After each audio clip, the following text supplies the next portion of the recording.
The moment Ronan Vale's finger curled around the trigger, Elena Marrow whispered three words that would either save her life or end it. "I'm not running." Blood dripped from her split lip onto the concrete floor of the abandoned cannery, while guns aimed at her skull from every direction. The most dangerous man in Sicily had 90 seconds to choose between the woman he loved and the empire he'd built on corpses.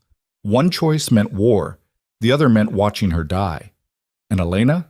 She just smiled like death was another Thursday night. Stay until the end, hit that like button, and drop your city in the comments so I can see how far this story travels. Rain came down like bullets against the cobblestones of Palermo's oldest district, the kind of rain that turned narrow streets into rivers and made smart people stay inside. Ronan Vale wasn't smart anymore. He'd stopped being smart 3 years ago when they buried his son in the ground, and something vital inside him died with the boy. He pushed through the side entrance of Osteria della Notte at exactly 9:43, same as every Thursday for the past 156 weeks. The owner, Marco, didn't acknowledge him beyond a slight nod. No one did. That was the arrangement. Ronan came here to disappear into his own silence, and everyone in this restaurant understood that the man who controlled half of Sicily's underworld didn't want conversation. He wanted ghosts and wine, and the pretense that he was still human. His table sat in the back corner, positioned so he could see both exits and the kitchen door. Habit. Training.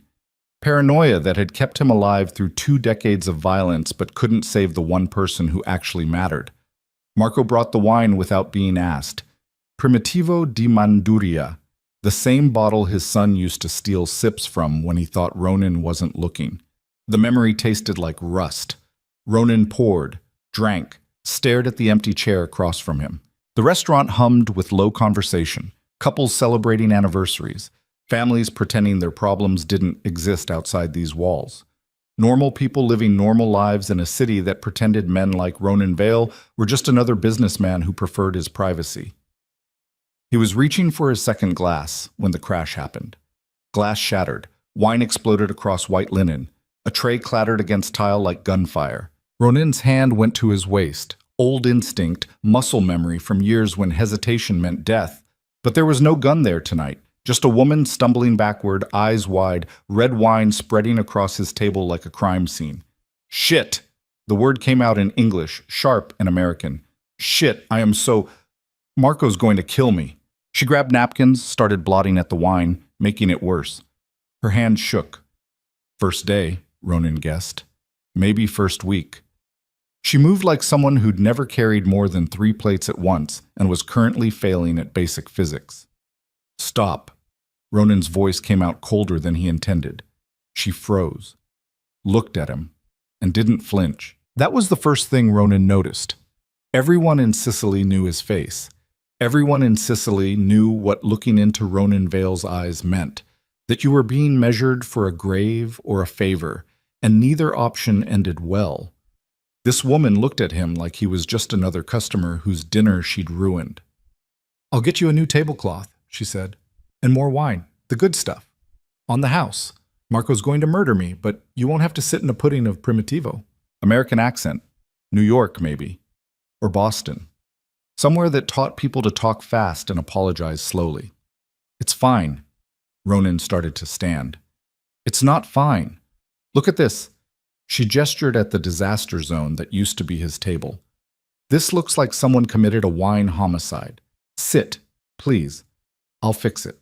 She didn't wait for permission, just started clearing plates with the efficiency of someone who'd worked 100 restaurant jobs before this one.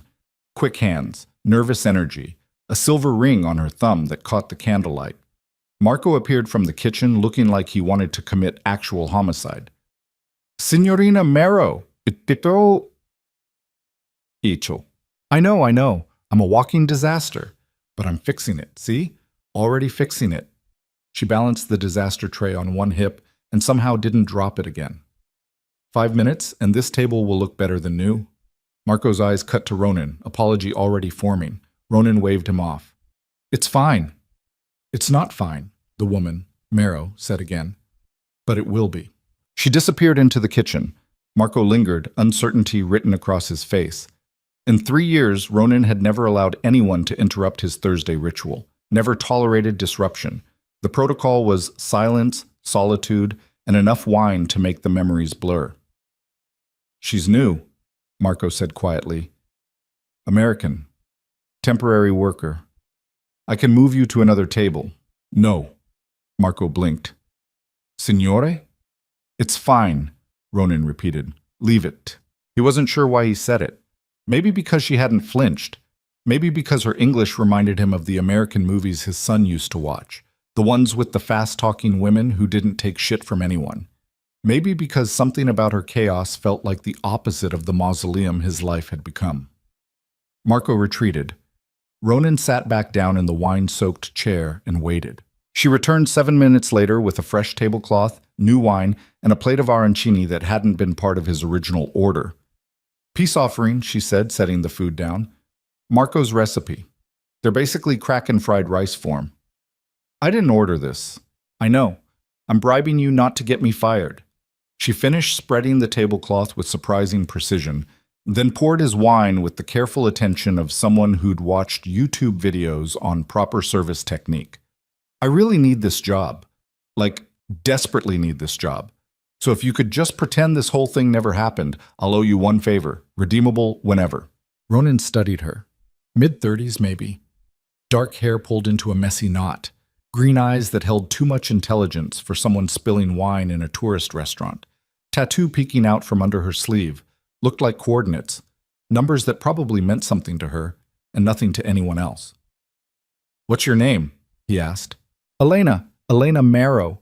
She stuck out her hand like they were meeting at a networking event instead of a crime scene of her own making. "You're Ronan, right? Marco mentioned you have a regular table." He didn't shake her hand, just looked at it until she pulled it back with a self-deprecating smile. "Right, handshakes are weird, got it." She tucked a strand of hair behind her ear. "Anyway, I'll let you get back to your dinner. Yell if you need anything. Or, throw something. I'm getting used to disaster." She started to leave. "Elena." She turned back. "Yeah?" "The arancini." Ronan picked one up, took a bite. Perfect crust, molten center, the kind of comfort food that tasted like someone's grandmother had spent hours getting it exactly right. "They're good." Her smile changed, less nervous, more genuine. "Yeah? Marco said you'd hate them, said you never order appetizers." "I don't." "But you like them." "I didn't say that." "You're still eating it." Ronan realized she was right. He'd finished the first arancini and was reaching for the second. When was the last time he'd eaten something without tasting ash? When was the last time food was anything except fuel to keep the machine running? "Go away, Elena." "Going!" But she was smiling when she said it. "Enjoy your wine homicide table." She disappeared back into the restaurant's chaos, leaving Ronan alone with his ghosts and the strange realization that for the first time in 3 years, he'd almost laughed. The next Thursday, Ronan arrived at 9:43 expecting silence. Elena brought him wine at 9:46 and a comment about the rain. "Does it always come down like this? I've been in Palermo 2 months and I swear it's rained for 40 of them." Ronan didn't answer, just waited for her to leave. She didn't leave. Strong silent type, got it. She adjusted the wine bottle on his table. "You know what's weird about Sicily?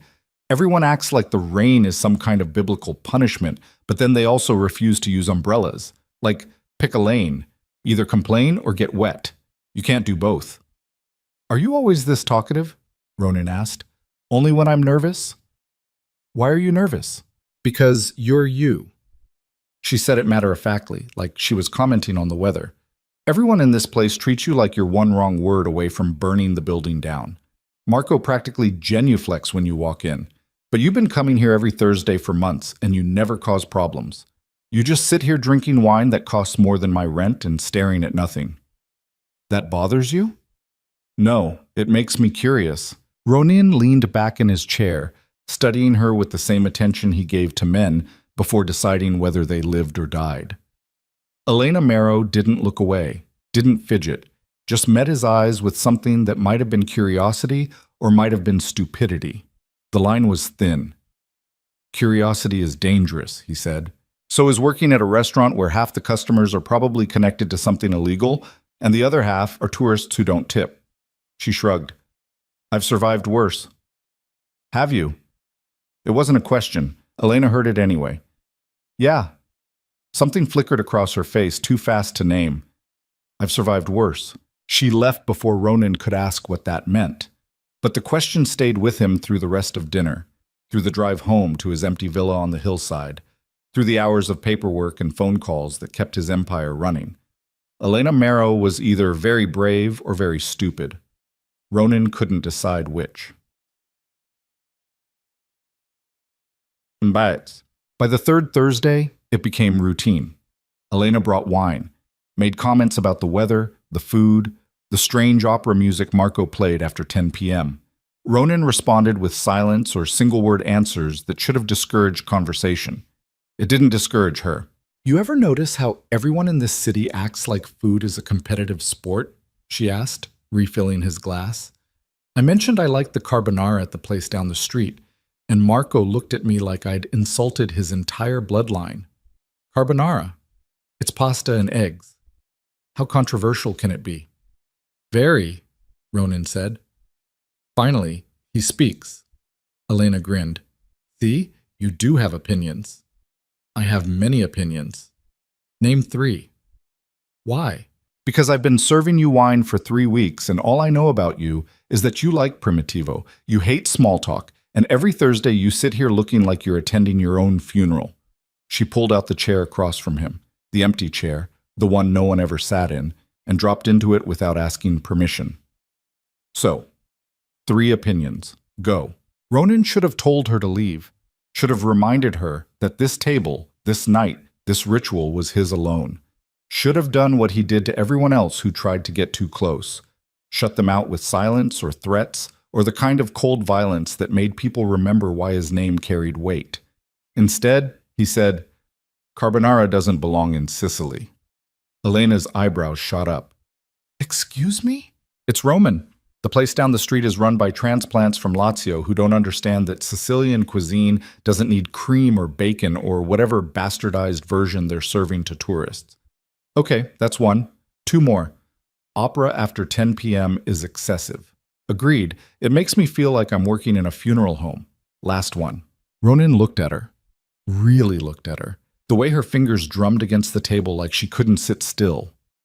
The way her smile was just crooked enough to suggest she knew exactly how inappropriate this conversation was and didn't care. The way she'd claimed that empty chair like it had been waiting for her all along. You should stop sitting with customers who don't want company, he said. Is that what you want? No company? Yes. Liar. The word hung between them. Dangerous. True. Ronan felt something crack inside his chest, some calcified piece of grief that had been holding him together through sheer force of habit. Elena saw it happen. He could tell by the way her expression softened, just slightly, like she understood what it cost him to admit that the loneliness was worse than the wine. I'm going back to work, she said quietly. But I'm leaving the bottle. And next Thursday, if you want company, I'll take my break at 9:45. If you don't, I'll leave you alone. She stood up, started to walk away. Elena? She turned. What brought you to Sicily? Ronan asked. She smiled, sad and real. I'm really good at running away from things. Palermo felt far enough. Then she was gone, and Ronan sat alone at his table, staring at the empty chair, wondering when it had started feeling empty instead of sacred. Right. The 4th Thursday, Elena took her break at 9:45. Ronan pretended he hadn't been watching the clock. She sat down across from him with her own glass of wine, cheap stuff, probably whatever Marco let the staff drink after service, and said, Tell me about the worst meal you ever had. Why? Because I've been telling you stories about terrible American diners and gas station sushi for 20 minutes, and you haven't contributed anything except judgment. She took a sip. So, worst meal. Go. Ronan thought about deflecting, about maintaining the walls he'd built around every conversation, every interaction, every moment that threatened to make him feel something other than the comfortable numbness of grief. Instead, he said, My son made scrambled eggs when he was 12. Burned them so badly the smoke alarm went off. He was so proud of himself, made me eat the entire plate. Elena went very still. Your son. He's dead. I'm sorry. Don't be. Ronan drank. He made terrible eggs. It should have been a conversation ender. Should have sent Elena running back to the safety of small talk or nervous silence. Instead, she leaned forward, elbows on the table, and said, "What was his name?" "Luca." "Did he look like you?" "No, he looked like his mother, thank God." "Where is she?" "Dead. Cancer. Years before Luca." Elena nodded slowly. Didn't offer platitudes or sympathy or any of the useless words people deployed when they didn't know what to say about grief. Just sat there, present, listening. "How did Luca die?" she asked finally. Ronan almost lied, almost deflected, almost ended this conversation the way he ended everything that got too close to the truth. But something about Elena's eyes, about the way she'd claimed that empty chair like she belonged there, made him tell the truth. "Someone tried to kill me, put a bomb in my car. Luca was supposed to be at school, but he cut class to surprise me. Brought my favorite lunch. He was standing next to the car when it exploded." The words came out flat, clinical, like he was reporting on someone else's tragedy instead of the moment his entire world turned to ash and screaming. Elena closed her eyes, breathed, opened them again. "That's why you sit here every Thursday," she said. "Same table, same wine, same silence. It was our ritual, Luca and I. Every Thursday, dinner together. After he died, I kept coming. Thought it would feel like I was still honoring him. Instead, it just feels like I'm haunting my own life." "You are." Ronan looked up sharply. Elena met his eyes without backing down. "You're haunting your own life, Ronan. Sitting here every week like you can bring him back if you just perform the ritual perfectly enough. But he's not coming back. And you're not living. You're just existing in the space between alive and dead. You don't know anything about it." "You're right. I don't." She finished her wine, stood up. "But I know what it looks like when someone's running away. And I know what it looks like when someone's standing still for the same reason. They're both just different ways of being scared." She walked away before Ronan could respond. He sat there, alone again, staring at the empty chair. And for the first time in 3 years, he wondered if Elena Marrow was right. Tosam. The 5th Thursday, Ronan arrived early. Elena noticed.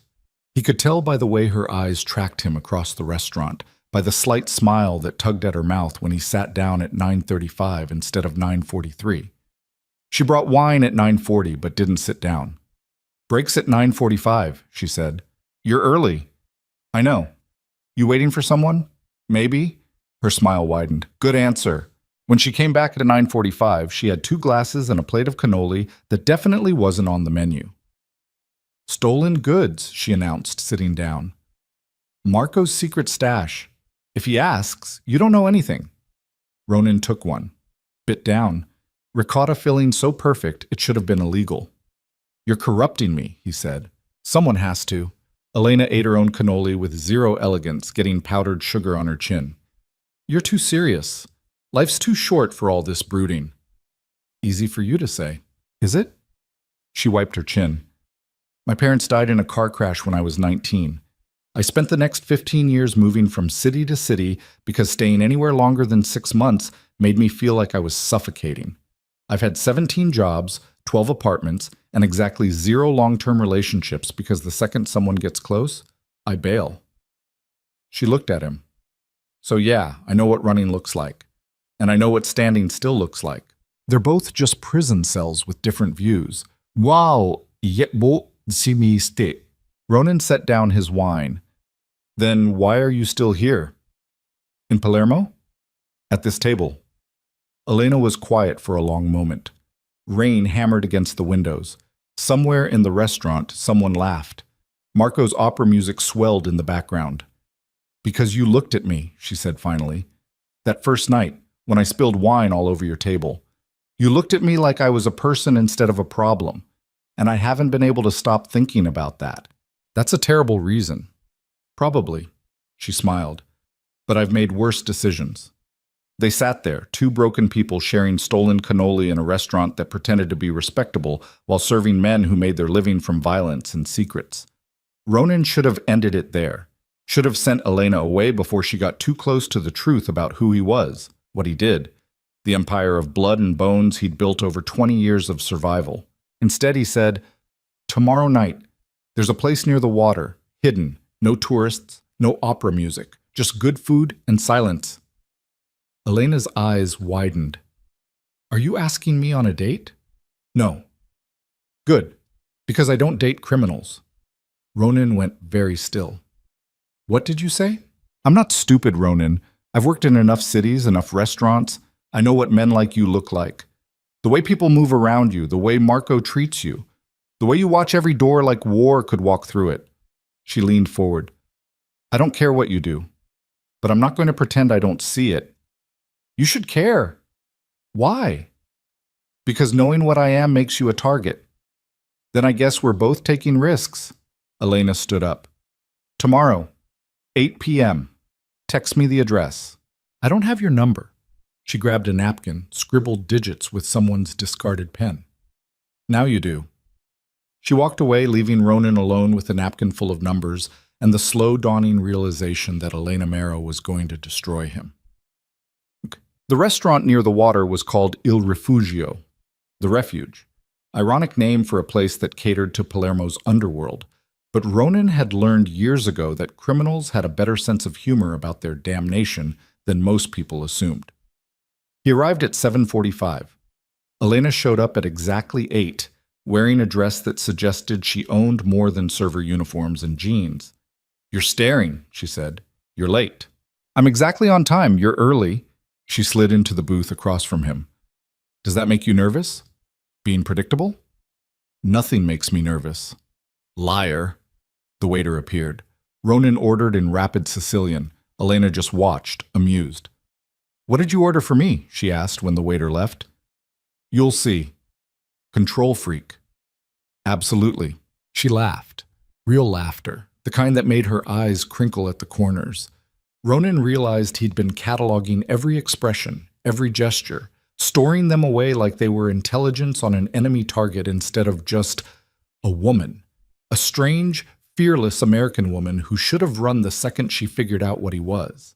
The food came. Swordfish caught that morning, grilled with lemon and wild herbs. Pasta with sea urchin that tasted like the ocean in summer. Wine so good it made Ronan's Thursday ritual primitivo taste like gasoline. Elena ate like she did everything else. Fully present, completely engaged, no pretense. "Okay," she said finally. "This is the best meal I've ever had. You win. I'm officially corrupted." "Told you. But now you have to answer a question." "Do I?" "Yep. That's the price of corrupting me with amazing food."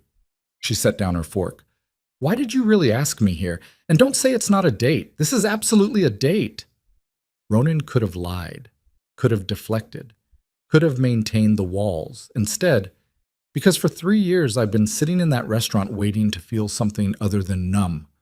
And then you crashed into my table with spilled wine and terrible jokes, and you made me feel something. "What did you feel?" "Annoyed." Elena threw a piece of bread at him. "Asshole." "Then interested. Then alive." Ronan caught the bread, set it aside. "And I haven't felt alive since my son died. So yes, this is a date. And yes, you should probably run, because I don't know how to do this without breaking it." Elena reached across the table, took his hand. Her palm was warm, calloused from restaurant work. "I'm really good at running," she said, "but I'm tired of it. So maybe we both try something different." "Like what?" "Like staying." They finished dinner, walked along the waterfront while rain threatened but never fell. Talked about nothing and everything. Her childhood in Boston, his years building an empire, the strange intersection of violence and grief, and the desperate human need to feel something real. At midnight, Ronan drove her home to the small apartment she shared with 2 other restaurant workers. "This was nice," Elena said. "Dangerous, probably stupid, but nice. We could do it again." "Yeah? If you want." Elena leaned across the car, kissed him, quick, soft, tasting like wine and lemon. "I want," she said. Then she was gone, disappearing into her building, leaving Ronan alone in his car with the ghost of her kiss still burning on his mouth. He should have driven away, should have let it end there, one perfect night, one moment of feeling alive, then back to the safety of numbness and ritual. Instead, Ronan pulled out his phone, sent a text to his head of security. Full background check. Elena Mero, American, working at Osteria della Notte. I want everything. The response came 90 seconds later. Already done, boss. Clean, no criminal record, no outstanding warrants, no connections to any organization, just a woman who moves around a lot. Ronan stared at the message, then deleted it. Because if he was going to let Elena Mero into his life, he needed to trust her without surveillance, without control, without the paranoia that had kept him alive but alone. It was the first genuinely stupid decision he'd made in 3 years. And somewhere in the back of his mind, Ronan knew it was going to cost him everything. 3 weeks changed everything and nothing. Ronan kept seeing Elena. Thursday nights at Osteria della Notte became Friday dinners at hidden restaurants, became Saturday walks through Palermo's maze of ancient streets, became Sunday mornings when she'd show up at his villa with coffee and that crooked smile that made his chest ache. He didn't tell her about the bodies, didn't mention the shipment from Marseille that needed inspection, or the territorial dispute brewing with the Corsicans over port access. Kept his two lives separate, like a man trying to hold water in cupped hands, knowing the whole time it was going to spill through his fingers. Elena didn't ask. That was the strange part. She'd told him she knew what he was, but she never pressed for details. Never asked about the phone calls he took at odd hours, or the way his security team materialized whenever they went anywhere public. Just accepted it, like other women accepted boring jobs or bad weather. It couldn't last. 4 weeks in, Ronan's lieutenant Dante showed up at the villa at 6 in the morning with blood on his knuckles and a problem that needed immediate attention. Elena was still asleep upstairs. They met in Ronan's office, door closed, voices low. Corsicans hit the warehouse on Via Roma last night, Dante said. Burned half the inventory, killed 2 of our guys, left a message. What message? Dante pulled out his phone, showed Ronan a photo that made his blood turn to ice. Spray painted across the warehouse wall in letters 3 feet tall, Your American whore dies next. Ronan's hand tightened around the phone, hard enough the screen cracked. When? His voice came out quiet, deadly. Sometime between midnight and 4 a.m. Security was neutralized. Clean job. Professional. Dante paused. They know about her, boss. They've been watching. How long? At least 2 weeks, maybe longer. We found surveillance photos in the warehouse. Her leaving your villa, her at the restaurant, her walking through the market yesterday. Ronan stood up, walked to the window, stared out at the Mediterranean burning gold in the early light. Elena was a target now. Because of him. Because he'd been selfish enough to want something other than the endless cycle of violence and grief. Because for a few stolen weeks, he'd believed he could have both. The empire and the woman, the power and the peace. Stupid, naive, dangerous. Double her security, Ronan said. Invisible coverage. She doesn't know they're there. Boss, she doesn't know, Quito. Dante shifted his weight. With respect, that's a mistake. She should know what she's walking into. She already knows what I am. Knowing and living it are different things. Dante's voice went careful. If the Corsicans are targeting her, this isn't going to be subtle. She needs to understand the risk. I'll handle it. Will you? Because from where I'm standing, you're trying to protect her from the truth instead of preparing her for war. Dante met his eyes. And that's going to get her killed. Ronan turned around slowly. Are you questioning me? I'm telling you what you need to hear. That woman upstairs? She's a civilian. She doesn't belong in this world. And every day you keep her close, you paint a bigger target on her back. Get out. Boss, I said get out. Dante left. Ronan stood alone in his office, staring at the photo of spray-painted threats, and wondering how long he had before everything he'd built came crashing down. Elena found him still standing there 20 minutes later. You're up early, she said, padding into the office barefoot, wearing one of his shirts. Or did you never go to sleep? Work. Must be some work. You look like you want to kill someone. I always look like that. No, usually you look like you're thinking about killing someone. This is different. She walked over, wrapped her arms around him from behind. Want to talk about it? No. Want me to make coffee and pretend I didn't see the blood on your friend's knuckles when he left? Ronan went rigid. You saw Dante? I was getting water. He walked right past me, didn't even notice. Elena rested her cheek against his back. So, bad night? You could say that. People die? The question was so casual it took Ronan a second to process it, like she was asking about the weather instead of murder. Yes, he said carefully. Your people or theirs? Mine. I'm sorry. She squeezed tighter. That why you look like you're planning a war? Elena, I'm not asking for details. I don't need to know who or why or what happens next. She turned him around, looked up at him with those green eyes that saw too much. But I need to know if I should be worried. About what? About you. About whether this thing between us is making your life more complicated. About whether I'm a liability you can't afford. Ronan stared at her. This strange American woman who'd crashed into his life carrying dirty dishes and refused to leave even when she figured out what he was. Who slept in his bed and drank his coffee and never once asked him to be anything other than exactly what he was. He should have told her the truth. Should have shown her the photo, explained the threat, given her the choice to run while she still could. Instead, he said, "You're not a liability. You're lying. I'm protecting you." From what? From things you don't need to know about. Elena stepped back. Something shifted in her expression, not fear, but disappointment. That's not how this works, Ronan. How what works?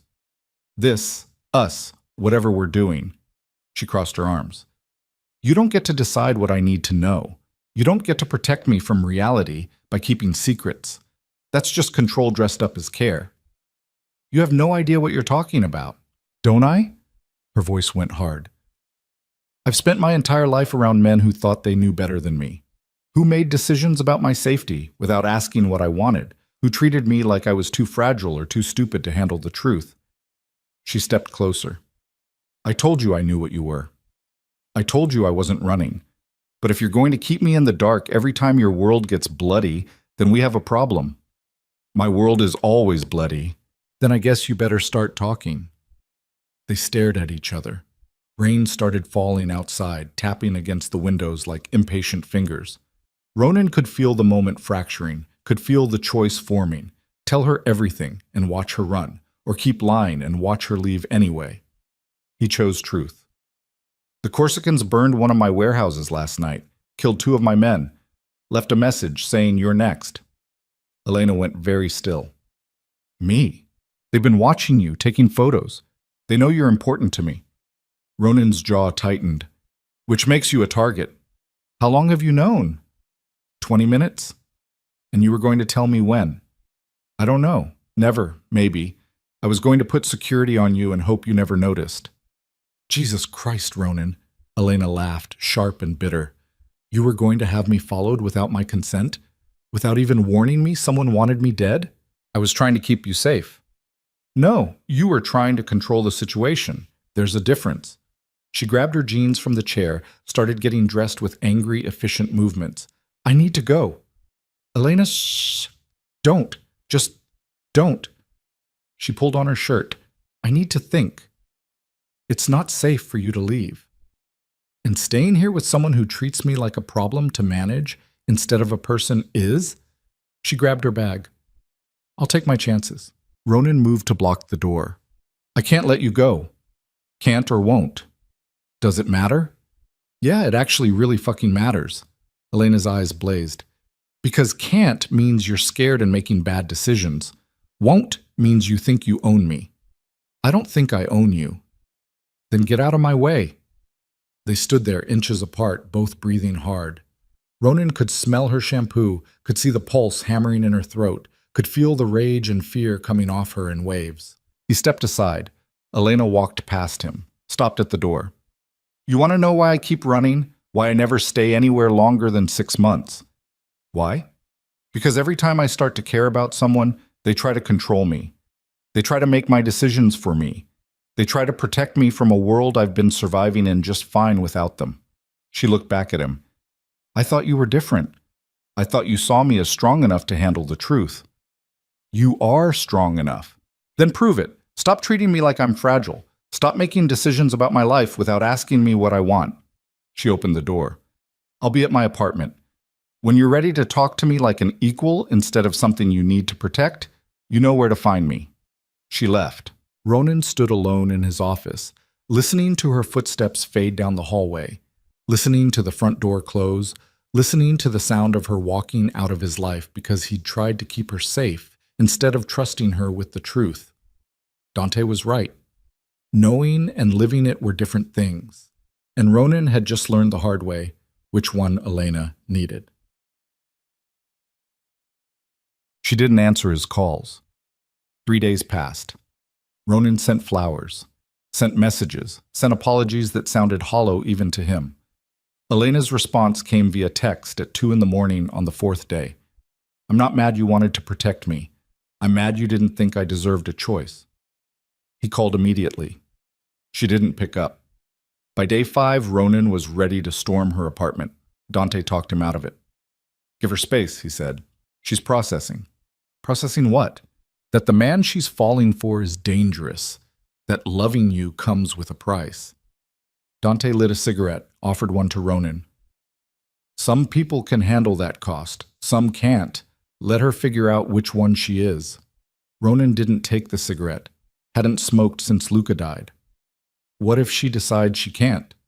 Then you let her go. Clean break. No looking back. And if she decides she can, Dante smiled grimly. Then you better be ready. Because a woman who stays after seeing the truth? That's someone who's all in. And all in means she's going to demand honesty, transparency, partnership. No more secrets. No more protection without consent. You ready for that? Ronan wasn't sure. He'd spent 20 years making unilateral decisions, controlling every variable, trusting no one completely. The idea of letting Elena into the machinery of his empire, of showing her exactly how the blood got spilled and the money got made, felt like standing naked in enemy territory. But the alternative was losing her, and Ronan had already lost too much. Atek. Elena showed up at the villa on day 6. Ronan opened the door and she walked past him without a word, straight to his office, where she dropped a folder on his desk. What's this? He asked. Research. I spent the last week learning everything I could about the Corsican syndicate that wants me dead. Their leadership structure, their revenue streams, their territorial disputes with you. She sat down in his chair like she owned it. Turns out the internet has a lot of information if you know where to look. Ronan stared at her. You researched my enemies? Our enemies. If they're coming after me, that makes them mine too. Elena opened the folder. So, Luca Santini runs the Corsican operation out of Bastia. He's been trying to expand into Sicilian ports for 2 years. You've been blocking him. He's getting desperate. How do you know that? Police reports, shipping manifests, news articles about mysterious fires in warehouses. She tapped the folder. I'm a researcher, Ronan. It's what I do when I'm trying to understand something. And right now, I'm trying to understand why someone I've never met wants to kill me. Ronan walked over, looked at the folder, detailed notes, maps, timelines. Elena had built a threat assessment that would have impressed his intelligence team. This is insane, he said. Probably, but I needed to know what I was dealing with. She met his eyes. And I needed to prove to you that I'm not some civilian who needs protecting.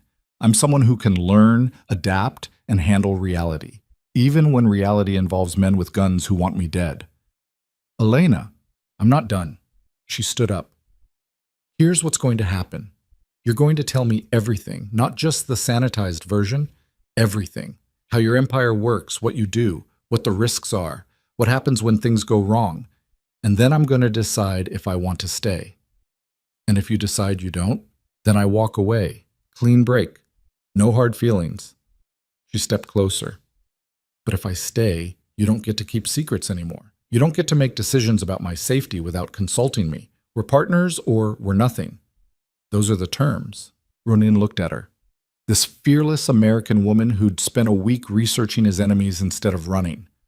Who stood in his office demanding transparency instead of safety. Who'd looked at the brutal reality of his world and decided she wanted the truth more than the comfort of ignorance. Okay, he said. Elena blinked. Okay. Partners, no secrets, full transparency. Ronan pulled out his phone. starting now. He sent a text. 30 seconds later, Dante walked in with 3 other men, his core security team. "Gentlemen," Ronan said, "this is Elena Marrow. She's now part of strategic discussions. Anything you'd report to me, you report to her. Clear?" Dante's eyebrows shot up. "Boss?" "Clear?" A pause, then, "Clear." Elena looked around at the hard-faced men who'd spent years killing on Ronan's orders, who were now staring at her like she was an alien species that had just wandered into their war room. "Hi," she said.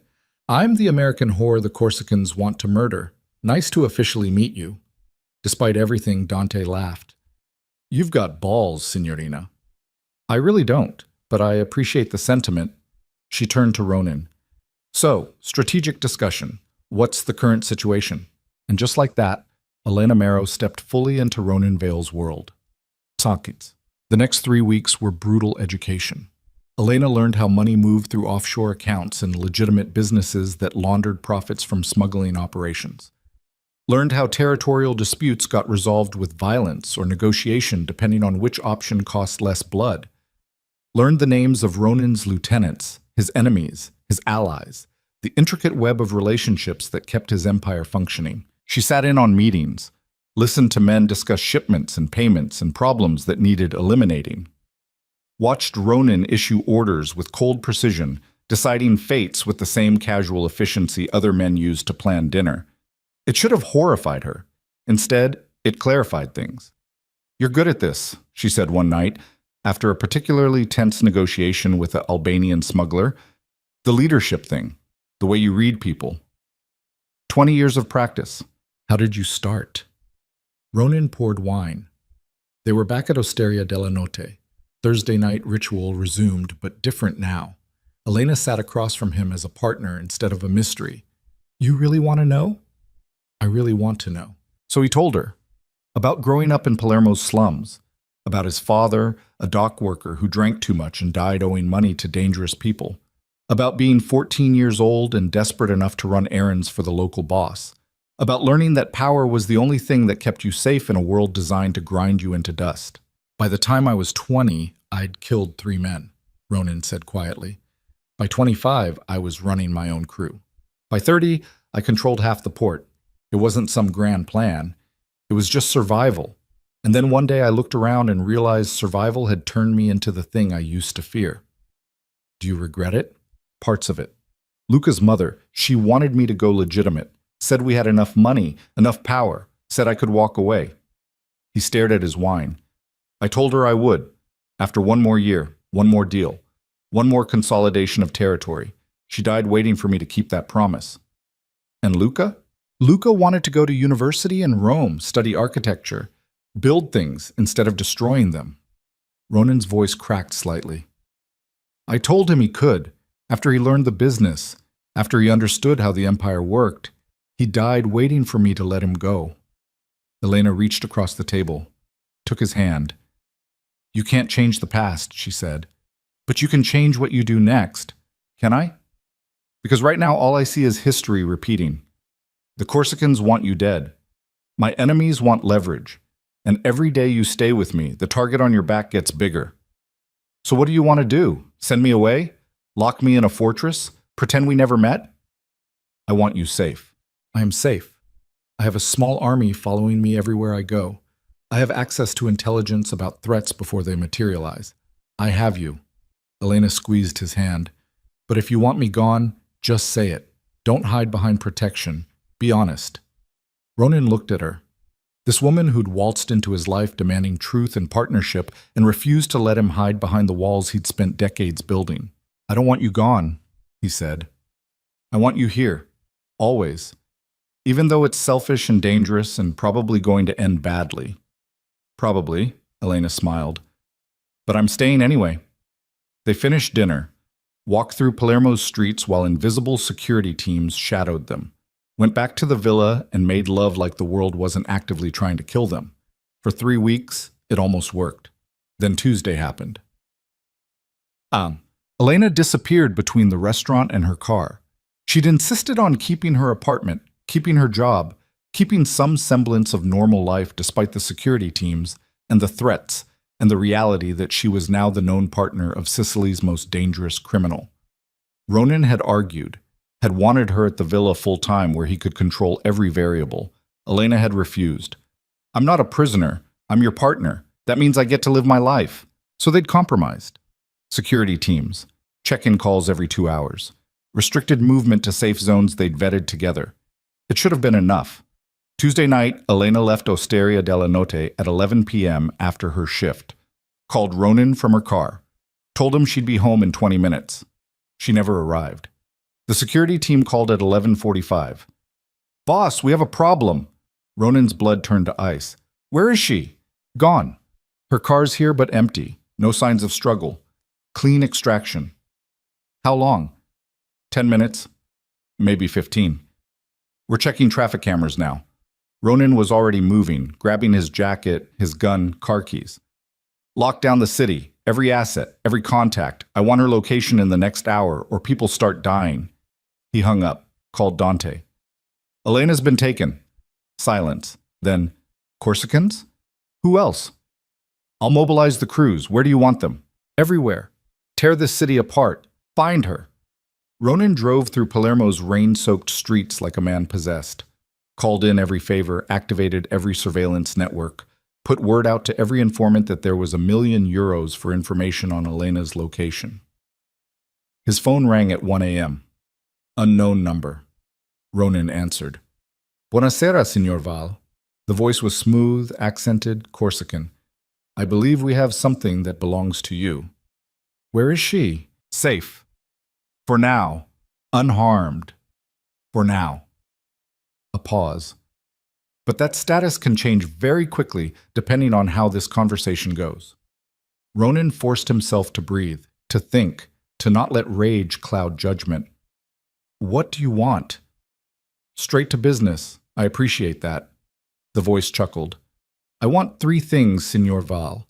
First, the shipments you've been blocking from entering Palermo's port. Full access. No interference. Done. Second, compensation for the warehouses you destroyed last year in Bastia. €10,000,000. Done. And third, the voice went cold. I want you to understand what it feels like to lose someone you love. So here's what's going to happen. You're going to bring the money and sign over the port access. And then you're going to watch me put a bullet in your American whore's head. Because men like you don't get happy endings, Signor Val. You get reminders that everything you touch turns to ash. The line went dead. Ronan stood in the middle of his villa's war room, surrounded by maps and photos and desperate men waiting for orders. For the second time in his life, he felt completely powerless. Luca's death had taught him that money couldn't buy back the dead. That power meant nothing against bombs and bad timing. Now someone was going to teach him that love made you vulnerable in ways violence never could. His phone buzzed. Text message from the unknown number. An address. An abandoned cannery by the sea, and below it, midnight. Come alone. Bring the money. Say goodbye. Ronan looked at Dante. How many men can we have in position around that location without being seen? 20, maybe 25 if we're smart about it. Get them there, sniper positions, every exit covered. I want options. Boss, if you go in there alone, I'm not going alone. I'm just going first. Ronan checked his gun, loaded, holstered. And when I give the signal, I want every Corsican in that building dead within 30 seconds. Dante nodded, started making calls. Ronan stood alone for a moment, staring at the address that was either going to save Elena's life or end both of theirs. Then he grabbed his keys and walked out into the rain, heading toward the abandoned cannery where war was waiting and the woman he loved was bleeding while men with guns decided whether she lived or died. The choice had been made the moment she spilled wine on his table. Now came the price. The cannery sat at the edge of Palermo's industrial wasteland like a rotting tooth. Rusted metal, broken windows, the smell of sea salt and decay mixing with rain that came down in sheets. Ronan killed his headlights 2 blocks away and approached on foot, gun pressed against his spine, €10,000,000 in unmarked bills sitting in a duffel bag that felt like it weighed 1,000 pounds. Midnight had come and gone. He was 5 minutes late. Deliberate. Men who showed up exactly on time looked desperate. Men who showed up late looked like they still had options. Ronan had no options. But they didn't need to know that. His phone buzzed. Dante. Teams in position. Snipers have visual on 3 targets inside. No clear shot on the woman yet. Ronan texted back. Hold until my signal. He walked through the cannery's main entrance. The door had been left open. Invitation or trap? Probably both. Inside, the space opened into a massive floor where fish had once been processed by the thousands. Empty now except for rusted machinery, standing water, and the echo of his footsteps against concrete. Lights hung from the ceiling, work lamps recently installed, creating harsh pools of illumination in the darkness. In the center of the largest pool stood Elena. Ronan's heart stopped. She was cable-tied to a metal chair, arms wrenched behind her back, blood running from a cut above her left eye. Her shirt was torn. Bruises bloomed across her collarbone. But her eyes were clear, focused, tracking his movement across the floor.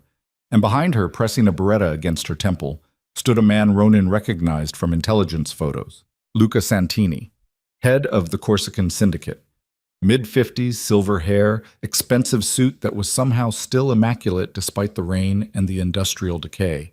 He smiled when Ronan entered, the kind of smile that came easy to men who'd spent their lives hurting people. Signor Val, so kind of you to join us. Santini's finger rested against the trigger with casual familiarity. I was beginning to think you didn't care about your American whore after all. Let her go. Ronan's voice came out flat, dead. You have what you want. Do I? Santini gestured with his free hand. I see a bag. I don't see proof it contains 10 million euros. Ronan dropped the duffel bag, unzipped it. Stacks of bills packed tight, rubber-banded, exactly what had been demanded. Count it if you want, Ronan said. It's all there. I believe you. You're many things, Signor Val, but sloppy isn't one of them. Santini's smile widened. Now, the port access documents?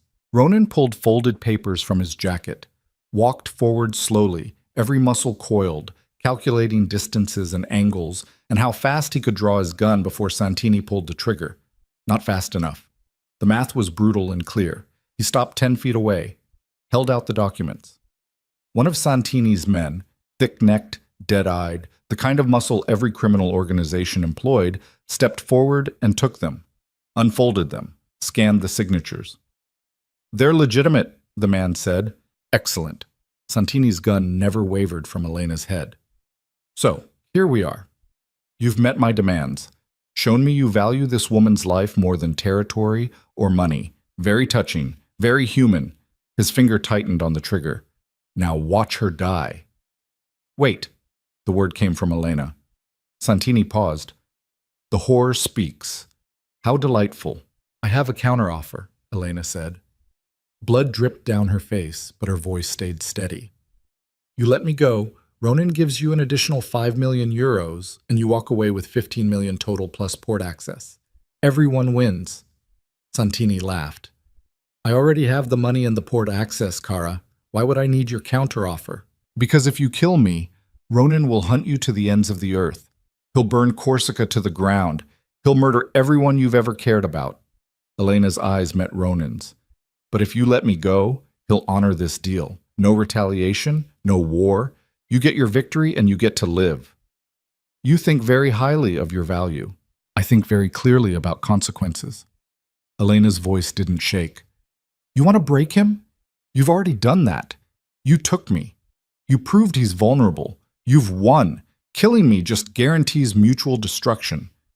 Santini studied her for a long moment, then looked at Ronan. Is she right? If I kill her, do you become my eternal enemy? Ronan didn't hesitate. Yes. And if I let her go? We honor the deal. No retaliation. You swear this? On your dead son's grave? The words hit like a knife between the ribs. Ronan's jaw tightened. I swear it. Santini considered. The gun stayed pressed against Elena's skull. Seconds stretched like hours. Then he laughed and lowered the weapon. You're right, Cara. Mutual destruction benefits no one. He gestured to his man. Cut her loose. Relief crashed through Ronan so hard it nearly buckled his knees. The The thick-necked enforcer moved behind Elena, pulled out a knife, started sawing through the cable ties. Elena's hands came free. She stood up slowly, rubbing her wrists, never taking her eyes off Santini. "Thank you," she said quietly. "Don't thank me yet." Santini's smile never wavered. "You're free to go. But first, I think your lover should know the truth about who you really are." Ronan went very still. "What?" "Oh, this is the beautiful part." Santini pulled out his phone, opened a photo, held it up so Ronan could see. The image showed Elena, younger, maybe 5 years ago, standing next to a man in a police uniform, both of them smiling at the camera. "Recognize him?" Santini asked. "That's Detective Marco Vitale, Interpol, Organized Crime Division. Spent 10 years building cases against the Sicilian Mafia." He swiped to another photo. "And that's your Elena at his funeral 3 years ago, crying over his casket like a grieving widow." Ronan's world tilted. "What are you talking about? Your American whore isn't just some random waitress who stumbled into your life, Signor Val. She's Marco Vitale's daughter, Elena Vitale Mero." Santini swiped through more photos. "She changed her name after her father died, started moving from city to city, ended up in Palermo 6 months ago, and somehow, miraculously, ended up working at the exact restaurant where you eat every Thursday night." That's not true. But even as Ronan said it, pieces started clicking into place. The way Elena had known exactly how to research his enemies, the way she'd understood criminal organizations, the way she'd stepped into his world without fear or hesitation. "Show him," Santini said to Elena. "Show him the recording device you've been wearing for 3 months." Elena stood frozen, face pale, blood still dripping from her forehead. "I said show him." Slowly, Elena reached up, unbuttoned the top button of her torn shirt, pulled out a small black device no bigger than a coin, hanging on a thin chain around her neck. Ronan stared at it. "What is that?" "It's exactly what it looks like," Santini said. "A recording device.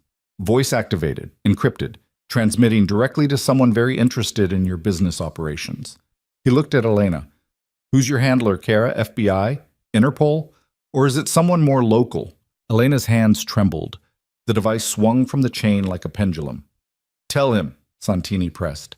"Tell him why you really came to Palermo. Tell him what you've been doing for the last 3 months. Tell him the truth." "Elena," Ronan's voice came out broken, raw. "Tell me he's lying." She looked at him, green eyes full of something that might have been regret or might have been resignation. "I can't," she whispered. The world stopped.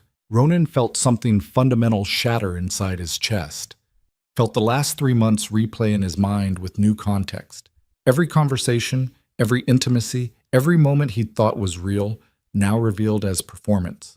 Manipulation. A carefully orchestrated operation designed to get close to him, earn his trust, extract his secrets. "How much did you get?" His voice sounded distant, like it belonged to someone else. "How many conversations did you record?" "Ronan? How many?" "All of them." Elena's face crumpled. "Every strategic meeting, every discussion about shipments and money and territory, every name you mentioned, every detail about your operations." Tears cut through the blood on her face. "I have 3 months of evidence that could put you in prison for the rest of your life." Ronan pulled his gun, aimed it at her chest. Elena didn't move, didn't flinch, just stood there with tears running down her face and waited for him to pull the trigger. "Do it," Santini said softly. "She betrayed you. She used you. She was going to destroy everything you built. Kill her. Prove you're still the man Sicily fears." Ronan's hand shook. The gun wavered. Every instinct screamed at him to fire, to end this, to erase the betrayal and the pain and the gut-wrenching reality that the only person he'd let himself care about in 3 years had been lying from the very beginning. But his finger wouldn't move. "Why?" The word came out choked. "Why did you do it?" Elena's voice broke. "Because my father spent his entire career trying to bring down men like you. Because he died thinking he'd failed. Because I wanted to finish what he started." "So all of it was fake? Everything?" "No." Elena shook her head violently. "Not everything. Not... God, Ronan, not everything. It started as an operation, but somewhere along the way, I fell in love with you. I tried to stop, tried to walk away, but I couldn't. Liar. I'm not lying, not about that, not about us. Then give me the recordings. Ronan kept the gun steady. All of them, every backup, every copy. Destroy the evidence and prove you chose me over your father's mission. Elena closed her eyes. Fresh tears spilled down her cheeks. I can't. Why not? Because people are counting on me. Because this evidence doesn't just incriminate you. It incriminates every major criminal organization operating in Sicily. The Corsicans, the Calabrians, the smuggling networks. All of it. She opened her eyes. If I destroy this evidence, dozens of investigations collapse. Hundreds of victims never get justice.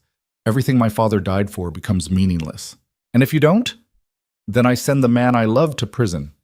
Her voice cracked completely. There's no good choice, Ronan. I lose either way. Santini clapped slowly. Brava, cara. Very moving, but I'm afraid your dilemma just became more complicated. He gestured. 3 more men emerged from the shadows, dragging something heavy wrapped in canvas. No, not something. Someone. They dumped the body at Elena's feet and pulled back the canvas. Dante's face stared up at nothing, eyes frozen open, bullet hole in his forehead. Ronan's world tilted again. What did you do? I found your sniper teams, Santini said pleasantly. All of them. Killed 7 men in the last 20 minutes. Your lieutenant put up a good fight, but ultimately he wasn't faster than a bullet. He pulled out his phone, made a call. Bring in the rest. More bodies, more canvas, more men Ronan had trusted with his life now dumped on the concrete like trash. You see, Signor Val, while you were busy having your emotional revelation, I was busy eliminating your backup plan. Santini pocketed his phone. So now you have a choice. You can shoot your lying whore and die here with her, or you can walk away, let me keep both the money and the evidence and live to fight another day. That's not a choice. That's surrender. Yes, it is. Santini's smile went cold. Welcome to losing, Signor Val. I hope you remember what it feels like. Ronan looked at Elena, at the recording device still hanging from her neck, at the woman who'd destroyed him more completely than any bullet ever could. Then he looked at the bodies. Dante. Good men who'd followed his orders into an ambush, and he understood. This wasn't about money or territory. This was about breaking him, about proving that Ronan Vale, the man Sicily feared, the kingpin who'd survived 2 decades of war, was just another man who could be brought low by trusting the wrong person. Santini had won, not with guns or bombs or superior tactics, with Elena, with love, with the one thing Ronan had sworn he'd never allow himself to feel again. I'm sorry. Elena's voice barely registered. Ronan, I'm so sorry. I never meant... Shut up. He lowered the gun. Not because he'd forgiven her, because pointing it at her hurt worse than anything else in this godforsaken warehouse. Just shut up. He turned to Santini. You keep the money, you keep the evidence, but she walks out of here alive. No. Elena grabbed his arm. Don't do this. Don't sacrifice everything for me. I don't deserve us. I said shut up. Ronan pulled away from her touch like it burned. This isn't about what you deserve. This is about me making sure I don't add one more body to the pile of people I failed to protect. How noble, Santini said. But I'm afraid that's not acceptable. You see, if I let her walk away with that evidence, she could still destroy my operations along with yours. So here's my counteroffer. She gives me the recordings right now, all copies, all backups, or I kill you both and take them from her corpse. The recordings aren't here, Elena said quickly. They're uploaded to a secure server, cloud-based, encrypted. If I don't check in every 24 hours, they automatically get sent to law enforcement. Santini's smile disappeared. You're bluffing. I'm really not. Elena pulled out her phone, showed him the screen. Some kind of application with a countdown timer. 18 hours remaining. Dead man's switch, my father taught me, always have insurance. Then disable it. I can't. Not without the encryption key, which is at a separate location. She met his eyes. So if you kill me, every criminal organization in Sicily goes down, including yours. Santini stared at her. The gun in his hand twitched. For 10 seconds, nobody moved, nobody breathed. Then Santini holstered his weapon.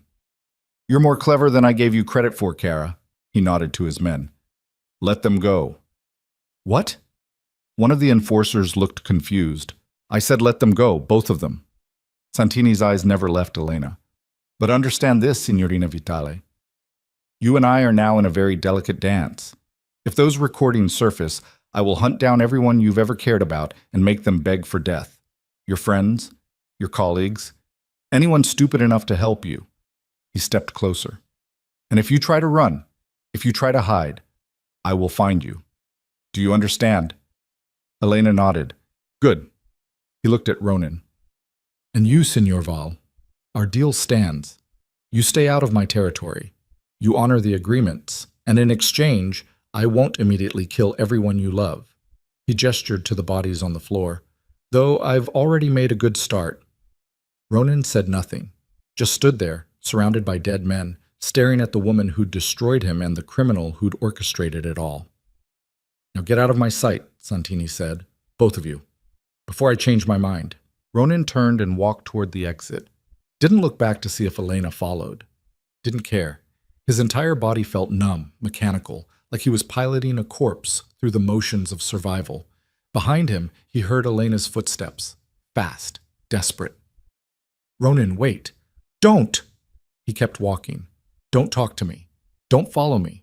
Don't exist near me. Please, just listen." He spun around so fast she stumbled backward. "Listen to what? More lies? More manipulation? You want me to understand why you did it? I don't care. You want forgiveness? You're not getting it. You want me to believe some part of it was real?" His voice cracked. "It doesn't matter if it was real. Because real or not, you still chose the mission. You still kept the recordings. You still destroyed everything." "I know." Tears streamed down her face. "I know. And I'll spend the rest of my life regretting it. But right now, we need to—" "There is no we." Ronan's hands clenched into fists. "There's you with your evidence and your dead man's switch. And there's me with a dead lieutenant and a collapsing empire. That's it. We're done." He turned and walked out into the rain. Elena didn't follow this time. Ronan made it to his car before the shaking started. Made it 3 blocks before he had to pull over because his hands wouldn't stop trembling. Made it almost home before the rage turned into something worse. Grief so profound it felt like drowning. He'd lost Luca to violence. He'd lost Dante to betrayal. And he'd lost Elena to the truth. 3 years ago, Ronan had told himself he'd never love again. Never allow himself to be vulnerable. Never open himself up to the kind of pain that came from caring about someone more than survival. Then Elena crashed into his world and made him forget that promise. Now he remembered why he'd made it in the first place. His phone buzzed.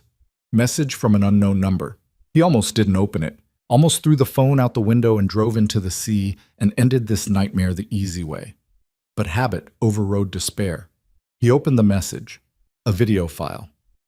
Ronan pressed play. The footage was grainy, security camera quality, but clear enough. It showed Santini's warehouse, the one that had burned 3 weeks ago with the spray-painted thread about Elena. But in the video, it wasn't Corsicans doing the spray paint. It was Dante. Ronan watched his dead lieutenant, his most trusted man, his right hand for 15 years, carefully painting the words, "Your American whore dies next," across the warehouse wall. Watched him set the fire. Watched him murder the 2 men Ronan thought had been killed by Corsicans. The video ended. A text appeared below it. "Your lieutenant was working for me for 6 months. He's the one who told me about Elena. He's the one who suggested taking her. He's the one who led your men into the ambush tonight. I thought you should know before you grieve him."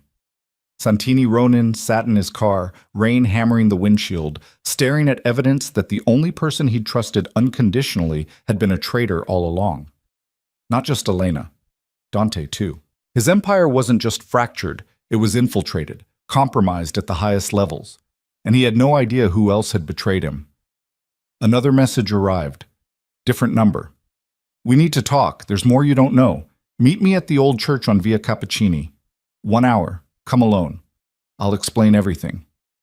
E. Ronan should have ignored it, should have driven to the villa, grabbed his remaining loyal men, and started the bloody work of rebuilding what Santini and Dante and Elena had destroyed. Instead, he started the car, and drove toward Via Cappuccini. Because the terrible truth was that even now, even after everything, some desperate part of him still wanted to hear what Elena had to say, still wanted to believe that somewhere in the wreckage of lies there had been something real. And that desperate wanting was going to destroy him more completely than any bullet ever could. The rain came down harder, the streets blurred, and Ronan Vale drove through the darkness toward either salvation or the final betrayal that would kill what was left of his broken heart. The old building on Via Cappuccini sat abandoned between a shuttered butcher shop and a pharmacy that had been boarded up for years. Ronan parked 2 blocks away and approached on foot, gun drawn, every nerve ending screaming that this was a trap. He didn't care. Nothing left to lose felt exactly like freedom. The entrance hung open. Inside, dust and decay and the smell of mold. Ronan's footsteps echoed off stone floors as he moved through the narrow corridor toward the main chamber. Moonlight filtered through broken, stained glass windows, casting fractured colors across empty pews and a crumbling altar. Elena stood in the center aisle, still wearing the torn shirt and blood-stained clothes from the cannery. She'd removed the recording device. It sat on the altar behind her like an offering. "You came," she said. Ronan kept his gun raised. "You have 3 minutes. Talk." Dante was working for Santini. The words came out fast, urgent. "Not for 6 months, for 2 years. He's the one who told the Corsicans about Luca." The world tilted. "What?" "Your son wasn't collateral damage, Ronan. He was the target." Elena's voice shook. "Dante told Santini where you'd be that day. Told him Luca might be with you. The bomb was meant to kill your son and break you. It worked." Ronan's finger tightened on the trigger. "You're lying." "I'm not. I have proof." She gestured to a laptop sitting on one of the pews. "Financial records, offshore accounts, payments from Santini to Dante going back 26 months. The first payment was made 3 days before Luca died." "Why should I believe anything you say?" "Because I spent 3 months gathering evidence against you, and somewhere in all that surveillance, I found evidence that you were the victim too." Elena took a step forward. Ronan's gun tracked her movement. She stopped. "My father didn't just investigate you. He investigated everyone in Sicily's underworld. And right before he died, he found something. A pattern. Crime lords being systematically targeted, sons killed, wives murdered, businesses burned. All of it designed to weaken the old guard so someone new could take over." "Santini. Yes. But not just him. There's someone bigger. Someone coordinating attacks across multiple syndicates. Someone who wants complete control of Sicily's criminal infrastructure." Elena's eyes blazed. "My father was getting close to identifying them when he was killed. Car accident, brake failure, ruled accidental. But I never believed it." "So you came to Palermo for revenge?" "I came to finish his work. To find the person who orchestrated his murder and bring them down." She gestured to the laptop again. "And I found them. But I also found proof that you didn't kill my father, that you were being manipulated the same way every other criminal organization in Sicily was being manipulated." Ronan's hand shook. "Who?" "I can't tell you yet. Because the second I reveal their identity, they'll know I'm on to them. And they'll kill everyone connected to this investigation." Elena's voice cracked. "Including you?" "I don't need your protection." "I know. But I need you alive because you're the only person in Sicily with enough power to help me destroy them." Ronan laughed. Bitter. Broken. "I don't have power anymore. Santini just dismantled my entire operation. Dante's dead. Half my men are dead. The other half probably work for the Corsicans. I have nothing. You have me. I don't want you." "Liar." Elena closed the distance between them in 3 steps. Ronan's gun pressed against her sternum, but she didn't stop. "You want me gone because looking at me reminds you that you're still human, that you still feel things, that losing me hurts worse than losing your empire." Her hand came up, covered his hand on the gun. "So pull the trigger. End this. Put us both out of our misery." Her finger pressed his finger against the trigger. Ronan stared into her eyes. Green, fierce, flooded with tears that she refused to let fall. He should have pulled the trigger. Should have ended the woman who'd betrayed him, recorded him, destroyed everything he'd built over 20 years of violence and survival. But his finger wouldn't move. I hate you, he whispered. I know. You destroyed me. I know. I will never forgive you. I know. Elena's voice broke completely. But will you help me anyway? Will you help me destroy the people who killed your son and my father? Will you help me burn down the system that's been using us like chess pieces? Ronan lowered the gun, not because he'd forgiven her, because she was right, because hatred and heartbreak didn't matter when there were bodies to answer for. Show me the proof, he said. Elena grabbed the laptop, opened files, financial records, communication logs, shipping manifests, a web of connections so intricate it must have taken months to compile. And at the center of it all, one name Ronan recognized immediately. No. The word came out strangled. That's impossible. It's not impossible. It's just well hidden. Elena pulled up more files. Marco Bellini, your oldest ally. The man who helped you consolidate power 15 years ago. The man who brokered the peace treaty between you and the Calabrians. The man who's been positioning himself to take over every criminal organization in Sicily by eliminating their leadership from the inside. Ronan stared at the evidence. Photos of Bellini meeting with Santini, bank transfers, intercepted communications discussing the veil problem and accelerating the timeline. He's been planning this for years, Elena continued, using Dante as his inside man, using Santini as his attack dog, using me without knowing it because my investigation was getting too close to the truth. Where's he now?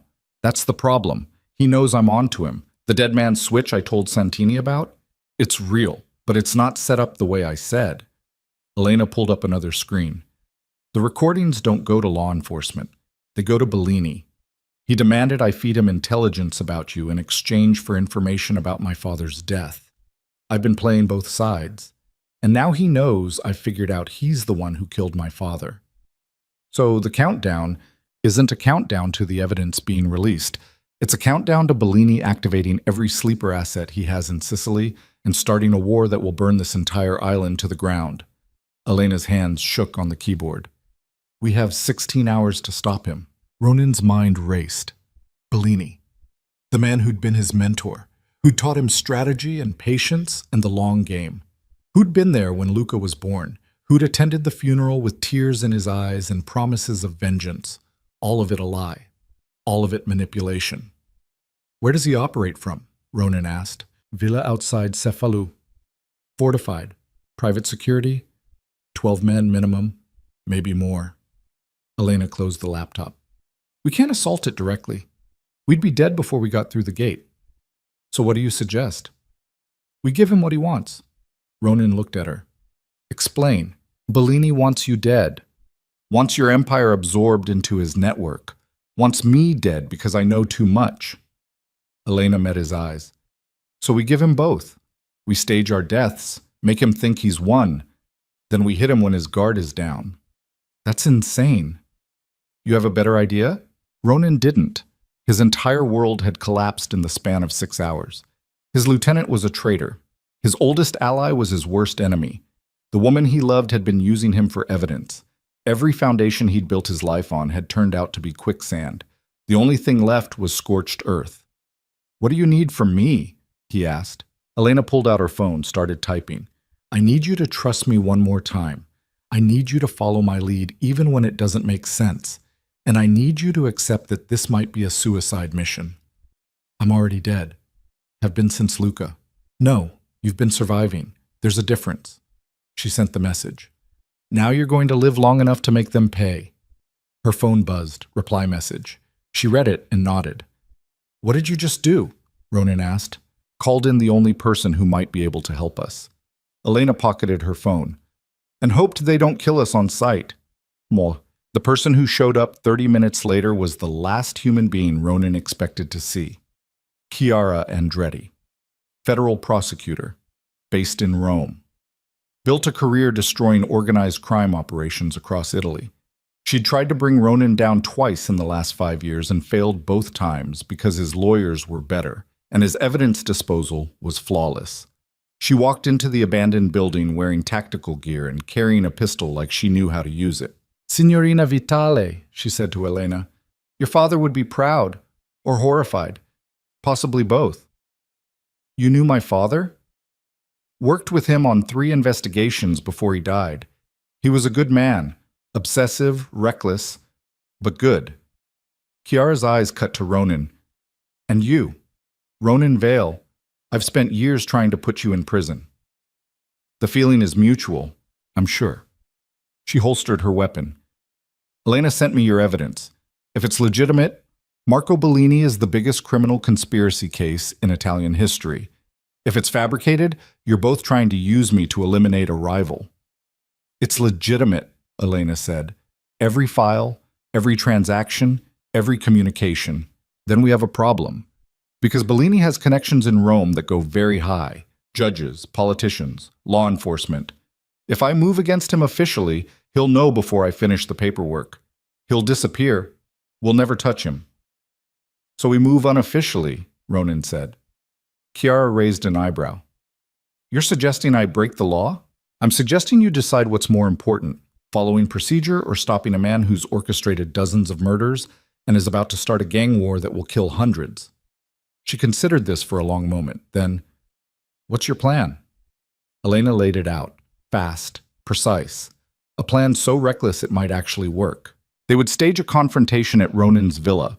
Make it look like Ronan and Elena killed each other in a final betrayal. Leak the story to Bellini's informants. Make him believe his 2 biggest threats were eliminated. Then, while Bellini celebrated, they'd infiltrate his compound and extract him. Bring him to Chiara. Force a confession on record. Use his own words to dismantle the network he'd spent years building. That requires perfect timing, Chiara said. Perfect execution, and a lot of luck. We're fresh out of luck, Ronan replied, so we'll settle for desperation and rage. Chiara almost smiled. When? Tonight. We have 14 hours before Bellini's countdown ends. We stage the deaths at dawn. Hit his compound by noon, extract him before sunset. Elena looked between them. Everyone in? Chiara nodded. Ronan said nothing for a moment, just stared at the woman who destroyed his life and was now asking him to trust her with what was left of it. Then, I want one thing in exchange. Name it, Elena said. When this is over, assuming we survive, you disappear. You take your evidence and your father's legacy, and you get out of Sicily. I never see you again. We never speak again. You become a ghost. Elena's face crumpled. Ronan, that's the deal. Take it or I walk right now. She closed her eyes, breathed, opened them with tears streaming down her cheeks. Okay. Say it. When this is over, I disappear. You never see me again. Her voice broke. I become a ghost. Good. Ronan turned to Chiara. Let's get started. They staged the scene at Ronan's villa just as dawn broke over Palermo. Chiara's people provided the blood. Theatrical quantity. Enough to sell the story that 2 people had shot each other in a final act of mutual destruction. Ronan lay on the marble floor of his office with blank eyes and a chest wound that looked catastrophically real. Elena sprawled 10 feet away, gun still in her hand, blood pooling beneath her head. Chiara took photos, sent them through carefully selected channels, made sure Bellini's informants got the story first. Ronan Vale and Elena Vitale Mero killed each other after she revealed her true identity. Poetic justice. Fitting end to a doomed relationship. The response came within an hour. Bellini called Santini. Chiara's surveillance equipment captured the entire conversation. It's done? Bellini's voice, smooth, satisfied. Both dead. I have confirmation from our people inside Vale's organization. They found the bodies this morning. Excellent. Move forward with Phase 3. I want all of Vale's remaining assets absorbed by end of week. And the prosecutor, Andretti? Leave her alone for now. Let her chase ghosts. By the time she realizes what happened, we'll own half of Sicily. A pause.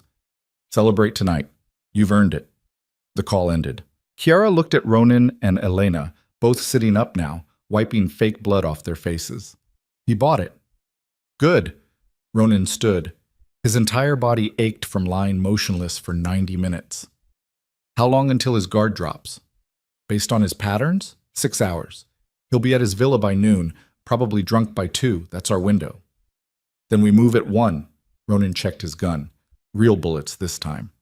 How many men can you give me? 4. All off the books. All willing to die if this goes wrong. Chiara pulled up a map on her tablet. Bellini's villa is a fortress. High walls, single entry point. Guards rotate every 4 hours, security cameras on every corner. I know, I've been there 100 times. Ronan studied the map. There's a service entrance on the north side. Maintenance staff use it. No cameras because Bellini thinks it's beneath notice. You're sure? I helped him design his security 15 years ago. I know every blind spot. Ronan's jaw tightened. I know exactly how to get inside. Elena spoke for the first time since they'd staged her death. What do you need from me? Nothing. You stay here with Chiara. Like hell I do. Elena, I've spent 3 months gathering evidence against this man. I've lost my career, my identity, and any chance of a normal life chasing him. I'm not sitting on the sidelines while you finish this. Her eyes blazed. I'm coming with you. You'll get killed. Then I'll die doing something that matters instead of hiding in a safe house, wondering if you made it out alive. She grabbed a tactical vest from Chiara's equipment bag, started putting it on. I'm coming. Deal with it. Ronan wanted to argue, wanted to lock her in a room and keep her away from the violence that was coming, but the truth was he wanted her there. Wanted her to see Bellini's face when he realized he'd been outmaneuvered. Wanted her next to him when they ended the man who'd killed Luca and destroyed both their lives. Fine, he said, but you follow my lead. You don't improvise. You don't take risks. Understood? Understood. Chiara handed them both weapons, comm units, body cameras that would record everything for the prosecution. Remember, she said, I need Bellini alive. I need his confession on record. No executions, no revenge killings. You bring him to me breathing and talking, or this entire operation is worthless. We'll bring him, Ronan said. After that, he's yours to prosecute. And if he resists, then we make him regret it. What?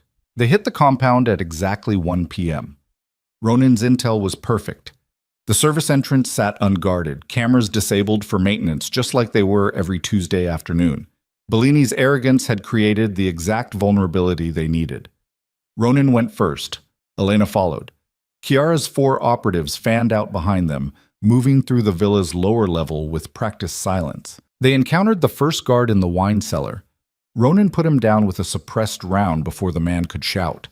The second guard went down in the kitchen, the third in the hallway leading to Bellini's office. No alarms, no warnings, just clean eliminations that left a trail of bodies leading deeper into the villa. Ronan's heart hammered against his ribs. Sweat soaked his shirt despite the air conditioning. Every step closer to Bellini felt like walking toward his own execution. But he didn't stop. They reached the office door, voices inside, laughter, the clink of glasses. Ronan looked at Elena. She nodded. He kicked the door open. Bellini sat behind his desk, wine glass in hand, frozen in the act of raising a toast. 2 bodyguards flanked him. Both went for their weapons. Ronan shot them both before they cleared their holsters. Elena moved past him, gun trained on Bellini's chest. Hands where I can see them. Bellini complied slowly, setting down his wine glass with exaggerated care. Signor Val, Signorina Vitale, I must say, reports of your deaths appear to have been greatly exaggerated. We got better, Ronan said. On the floor. Now. Is this really necessary? We're civilized people. We can discuss whatever grievance you think you have. Ronan fired a round into the desk 6 inches from Bellini's hand. On the floor. Bellini dropped. Ronan zip-tied his hands behind his back while Elena cleared the rest of the office. No one else. Just the dead bodyguards and the man who'd orchestrated everything. Chiara's voice crackled through the comm. Status? Target secured, Ronan replied. Moving to extraction. Copy. Vehicles ready at the north gate. They hauled Bellini to his feet. The old man's composure had cracked. Fear leaked through the polished exterior. You're making a mistake, he said. You kill me. You destroy the only person holding Sicily together. Chaos will follow. War. Bloodshed. Good, Ronan said. Let it burn. They moved through the villa. Back the way they came. Service entrance. North lawn. Too easy. Ronan realized it the second they stepped outside. 20 men materialized from cover positions. Armed. Armored, weapons trained on the extraction team, and at the front, smiling like he'd won the lottery, stood Luca Santini. "Surprise," he said. "Did you really think I didn't know about the service entrance? Did you really think Marco didn't plan for this exact scenario?" He gestured to his men. "Drop your weapons or we cut you down right here." Ronan's finger tightened on the trigger. 20 against 6. Impossible odds. Suicide. But if he went down, he was taking Santini with him. "Don't." Elena's hand touched his arm. "Look." She pointed to the roofline. Red dots. Dozens of them. Laser sights painting every one of Santini's men. Chiara's voice came through the comm. "I brought more than 4 people, Signor Val. I brought 30. Italian Special Forces. Waiting for my signal." A pause.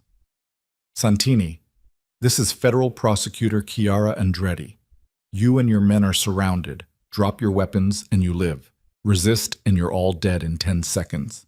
Santini's smile evaporated. He looked around, saw the laser sights, saw the tactical positions, saw he'd been outplayed. "Drop them," he ordered his men. "It's over." Weapons clattered to the ground. Special forces swarmed from the villa, securing the Corsicans with brutal efficiency. Chiara emerged from the chaos, walking toward Ronan with handcuffs. "Marco Bellini, you're under arrest for conspiracy, racketeering, murder, and about 40 other charges I'll enumerate when we get to Rome." She snapped the cuffs on. "You have the right to remain silent. I suggest you use it." Bellini just laughed, bitter, broken. "You think this changes anything? You think arresting me stops what's coming? I built a network that spans continents. People more powerful than you can imagine. They'll have me out before you finish the paperwork." "Maybe." Chiara hauled him toward the waiting transport vehicle. "Or maybe they'll cut you loose the second you become a liability. Either way, you're done." She shoved him into the vehicle, slammed the door. Ronan stood in the aftermath, surrounded by arrested Corsicans and dead bodyguards, and the smoking ruins of the empire that had defined his entire adult life. Elena walked over, stood next to him, said nothing. They watched the sun sink toward the Mediterranean, painting the sky gold and crimson, while federal agents processed the crime scene and Chiara's people hauled away the evidence that would dismantle Sicily's criminal infrastructure. "It's over," Elena said finally. "No." Ronan's voice came out hollow. "It's just beginning. The vacuum Bellini leaves behind every 2-bit criminal in Sicily is going to fight for control. The war he threatened, it's coming, just slower than he planned." "So what do you do?" "I don't know." Ronan looked at her, really looked at her, blood-spattered, exhausted, beautiful in a way that made his chest ache. "What do you do?" "I keep my promise. I disappear. I become a ghost." Her voice cracked. "That was the deal." It was. They stood there, close enough to touch, far enough that the space between them felt like an ocean. "I love you," Elena whispered. "I know you don't believe me. I know I destroyed any chance we had, but it's true, and I'll spend the rest of my life regretting that I didn't choose you over the mission." Ronan said nothing, because there was nothing left to say. Love didn't fix betrayal. Truth didn't heal broken trust. And all the evidence and confessions in the world didn't change the fact that Elena had lied to him from the beginning. "Goodbye, Ronan," she said. Then she turned and walked toward Chiara's vehicle, leaving him alone on Bellini's lawn, while the sun set on everything he'd ever known. And for the second time in his life, Ronan Vale stood in the ruins of his world and wondered if survival was worth the cost. 6 months passed like a slow hemorrhage. Ronan watched Sicily tear itself apart exactly as Bellini had predicted. The power vacuum swallowed entire territories.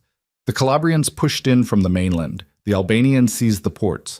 Small-time operators declared themselves kingpins and died within weeks when someone bigger came along. Palermo became a war zone dressed up as a tourist destination. Ronan could have seized control, could have rallied what was left of his organization and claimed Bellini's throne.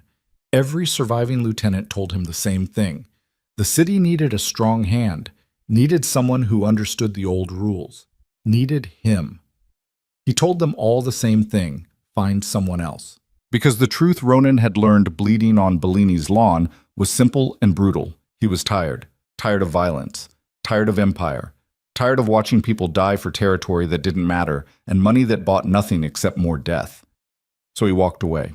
Sold off his assets quietly, transferred ownership of legitimate businesses to people who'd worked for him for decades, paid out every debt, settled every score, dismantled 20 years of empire piece by piece until nothing remained except an empty villa and a bank account that represented blood he could never wash off. Then he did something he hadn't done in 3 years. He went back to Osteria della Notte on a Thursday night. Marco greeted him at the door with careful eyes. "Signor Vale, we haven't seen you in months." "I've been busy dying," Ronan said. "Table still available?" "Always." The restaurant looked exactly the same.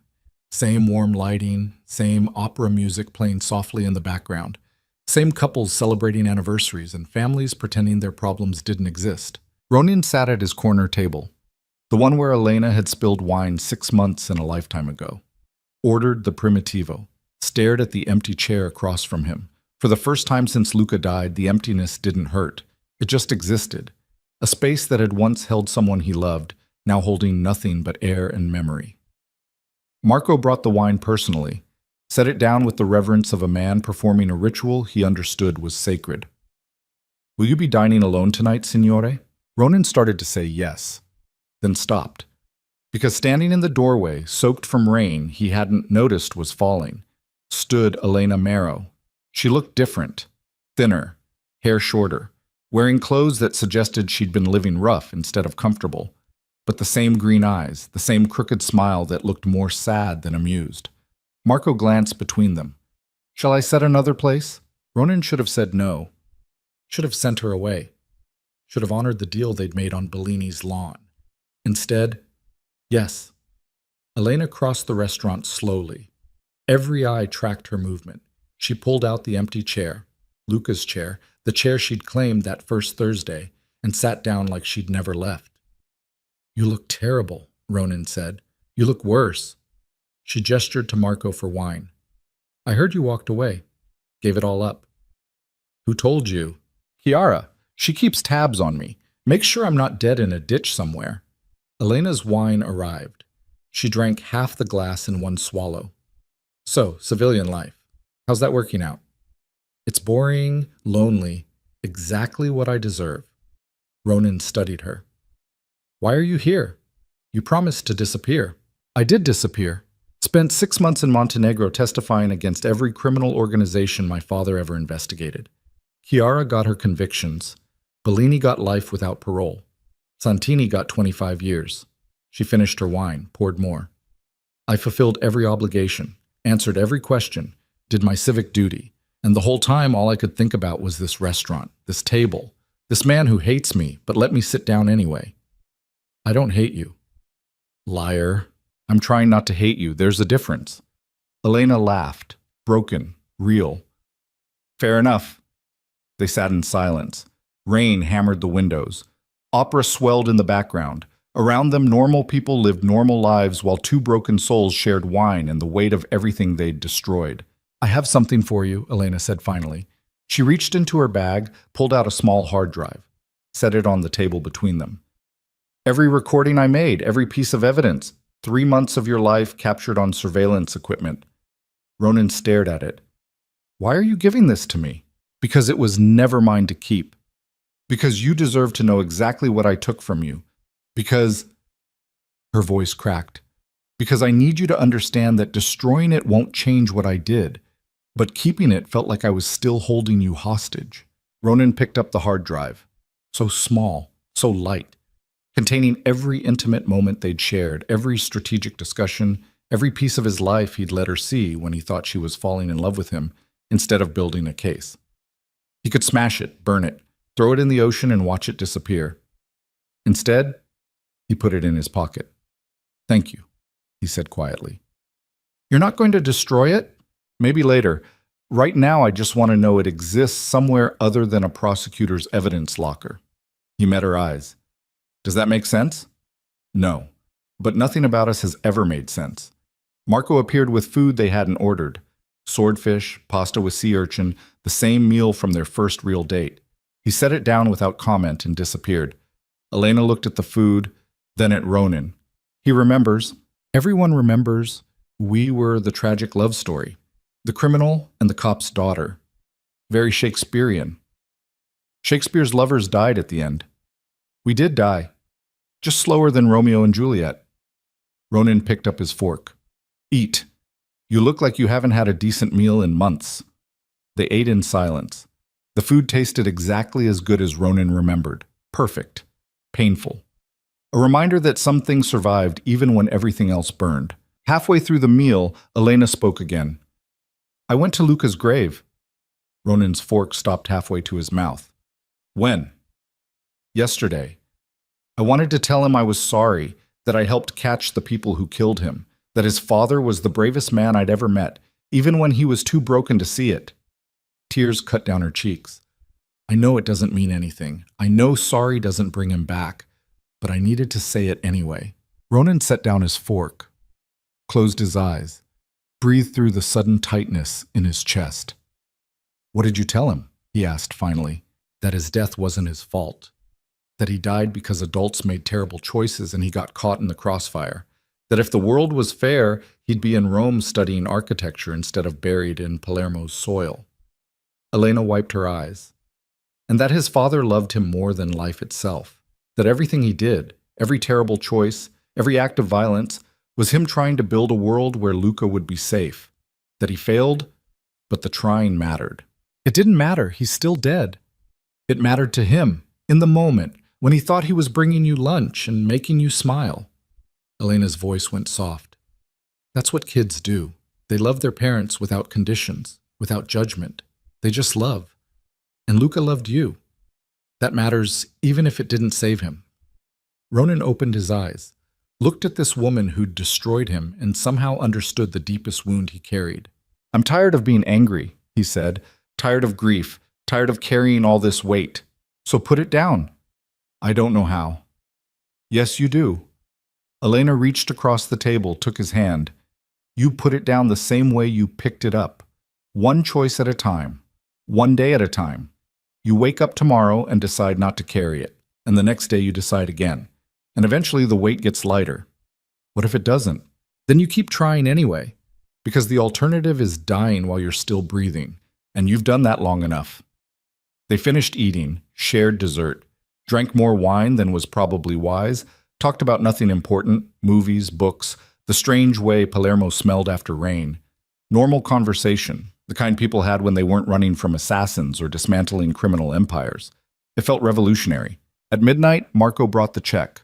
Ronan paid. They walked out into rain that had softened to mist, standing under the restaurant's awning, while the city gleamed wet and dark around them. Where are you staying? Ronan asked. Cheap hotel near the train station. I leave for Rome in the morning. Elena pulled her jacket tighter. Chiara offered me a job. Consultant on organized crime cases. Pays terrible, but lets me finish what my father started. You're taking it. Probably, unless you have a better offer. Ronan looked at her. Really looked at her. This fearless woman who'd crashed into his life and refused to leave even when staying meant betrayal and heartbreak and impossible choices. He should have said goodbye. Should have let her walk away into whatever life waited for her in Rome. Instead, I bought a bookstore. Elena blinked. What? Small place near the water. Owner was retiring. I made an offer. Ronan shrugged. Figured I needed something to do besides sit in my empty villa waiting to die. Books seemed safe. A bookstore. Elena started laughing, couldn't stop. The most dangerous man in Sicily bought a bookstore. Former most dangerous man. I'm retired. Still, a bookstore. That's the most aggressively wholesome thing I've ever heard. I need help running it. Someone who knows books. Someone who can talk to customers without threatening them. Ronan met her eyes. Someone who might want to stay in Palermo instead of going to Rome. Elena's laughter died. Are you offering me a job? I'm offering you a choice. Rome and prosecutor work and finishing your father's mission, or Palermo and books, and starting something new. He took a breath. With me, if you want. Ronan, I'm not asking you to forget what happened. I'm not saying everything's forgiven or we go back to how things were. I'm saying I'm tired of being alone, tired of punishing us both for mistakes we can't undo. His voice roughened. I'm saying maybe we try something different. Maybe we see if two broken people can build something that isn't about revenge or empire or blood. Elena stared at him. Rain misted her hair.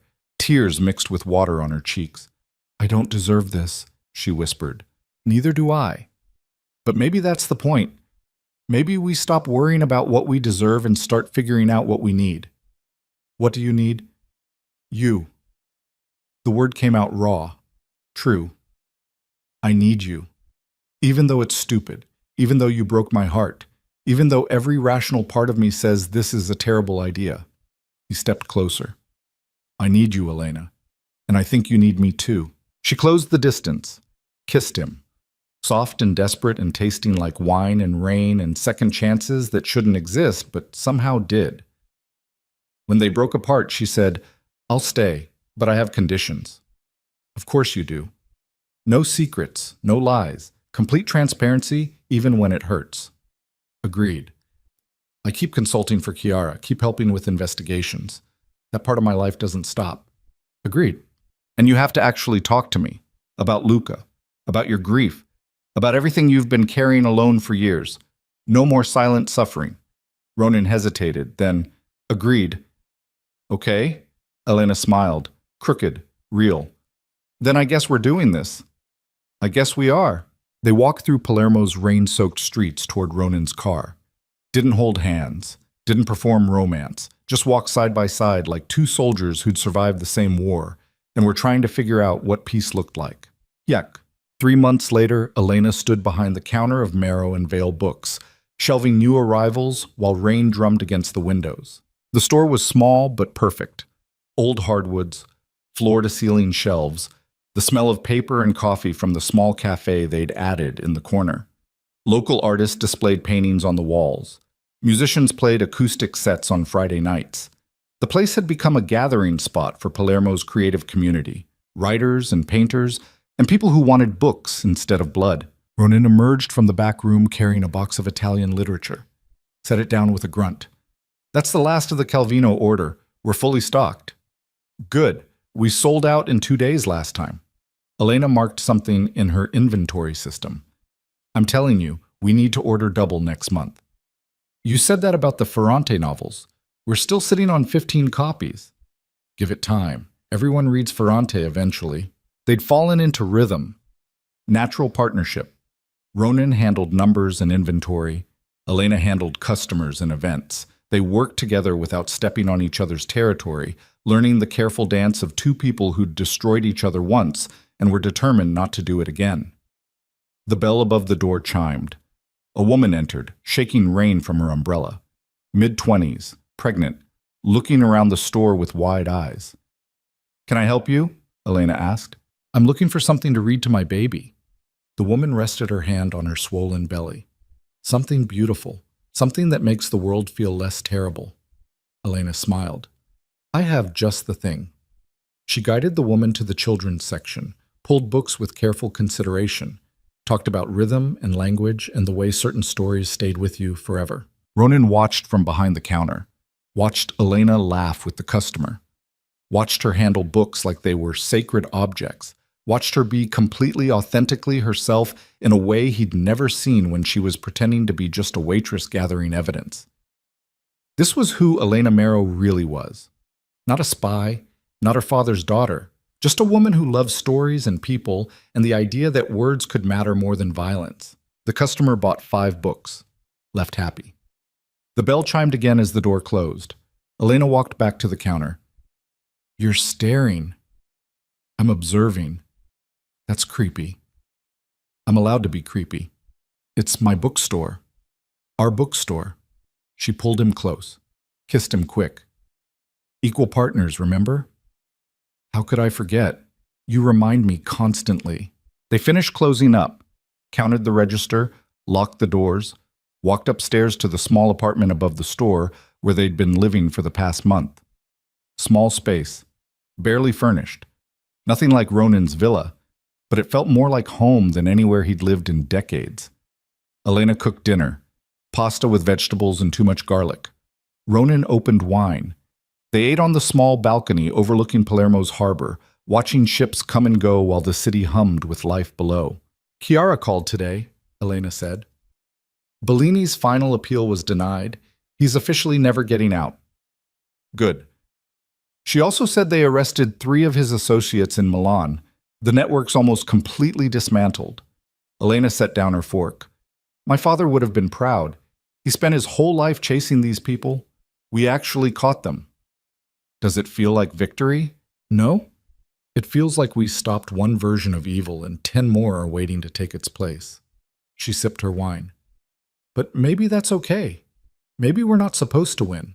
Maybe we're just supposed to keep fighting. Ronan reached across the table, took her hand. They sat in silence, watching the Mediterranean turn gold as the sun set. 2 broken people who'd found each other in the worst possible way and somehow built something worth keeping. I have something to tell you, Elena said quietly. Ronan's stomach dropped. What? Don't panic. It's not bad. At least I don't think it's bad. She took a breath. I'm pregnant. The world stopped. Ronan stared at her. You're what? Pregnant. About 8 weeks. I found out yesterday. Her hand moved to her stomach. I know we said we'd take things slow. I know we're still figuring out how to be together without destroying each other, but apparently biology had other plans. Ronan couldn't speak, couldn't breathe, couldn't process the information that Elena was carrying his child. Another chance at fatherhood, another opportunity to fail, another person to lose when the world inevitably turned violent again. Say something, Elena whispered. Please say something. Ronan stood up, walked to the balcony railing, gripped it hard enough his knuckles went white. Behind him, he heard Elena's chair scrape, felt her presence at his back. If you want me to handle this alone, I will, she said. If you're not ready, if this is too much, I'll understand. It's not that. Then what? I failed Luca. I couldn't protect him. I made choices that got him killed. Ronan's voice broke. What if I fail again? What if I can't protect this child either? Elena wrapped her arms around him from behind, rested her cheek against his back. You're not going to fail. You don't know that. I do. Because you're not the same man who lost Luca. You've changed. You've walked away from violence. You've built a life that isn't about power or control. She squeezed tighter. And you're not doing this alone. You have me, and I'm not letting you disappear into guilt and fear. What if it's not enough? Then we fail together, and we try again tomorrow, and the day after that, and we keep trying until we get it right. Elena turned him around, looked up at him with eyes full of tears and steel. But I'm not letting you run from this. I'm not letting you decide you're too broken or too dangerous to be a father. You get to choose, Ronan. You get to decide whether fear controls you or whether you control fear. Ronan stared at her. This fearless woman who'd seen the worst of him and stayed anyway, who'd betrayed him and earned forgiveness through sheer stubborn refusal to give up. Slowly, he reached down, placed his hand over hers on her still flat stomach. I choose this, he said. I choose you. I choose trying, even though I'm terrified. Elena kissed him, soft and certain. Good answer, Mak. The months that followed weren't easy. Ronan had nightmares. Woke up sweating and shaking, convinced he'd heard an explosion or a gunshot or the sound of his child dying. Elena held him through the panic attacks, talked him down from the ledge, refused to let him spiral. They fought about the past, about trust, about whether they were ready for parenthood when they could barely navigate their own relationship. Voices raised, doors slammed, tears shed. But they didn't run. Every fight ended with conversation. Every doubt ended with choice. Every fear ended with the decision to stay and face it together. Elena's pregnancy progressed. Her body changed. Ronan watched in terrified awe as the small life grew inside her, this person they'd made from love and mistakes and second chances. He started cooking Luca's favorite recipes, the ones he'd been too afraid to make for 3 years. Started telling Elena stories about his son, the good memories, the funny moments, the pure joy of watching someone grow. Started healing. By the time Elena went into labor on a Thursday night, of course it was Thursday, Ronan had memorized every pregnancy book, every breathing technique, every possible complication. None of it prepared him for the reality. 23 hours of labor. Elena cursing him in 2 languages. Doctors looking concerned. Complications that required intervention. Moments when Ronan thought he was going to lose both of them and the terror nearly shattered him. Then, at dawn, while rain fell over Palermo exactly like it had the night they met, Isabella Vale entered the world screaming bloody murder. Tiny, perfect, furious at existence. The nurse placed her in Ronan's arms and the world rewrote itself. This small person, this life he'd helped create, the second chance he didn't deserve but was being given anyway. He looked at Elena, exhausted and glowing and beautiful. "We did it," she whispered. "You did it. I just stood here being useless." "You were holding my hand. That's not useless." Isabella squirmed, made angry newborn noises. Ronan held her closer, feeling the weight of her against his chest, feeling the responsibility and the terror and the overwhelming love that came with fatherhood. "I won't fail you," he told her quietly. "I won't let the world break you. I promise." Elena smiled. "Don't make promises you can't keep. Just promise you'll try." "I'll try." "Good enough." Years passed. The bookstore thrived, became a Palermo institution. Authors did readings. Students studied for exams. Locals argued about politics over coffee. Isabella grew up surrounded by stories instead of violence, learning to read before she was 4, devouring books like they were oxygen.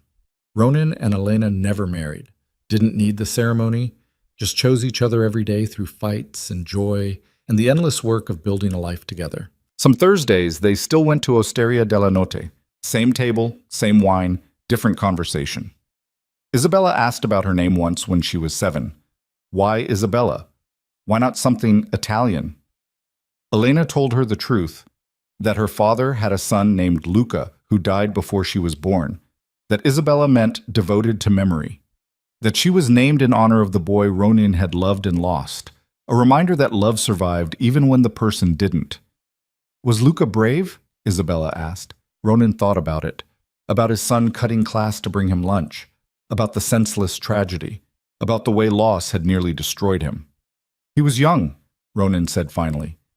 He didn't get the chance to be brave or cowardly or anything else, but he was kind, and he loved fiercely, and that matters more than bravery. Isabella seemed satisfied with that answer. She grew up fierce and kind herself, loved books and arguments and the ocean, questioned everything, accepted nothing at face value, challenged Ronan constantly about his past, about the choices he'd made, about the man he used to be.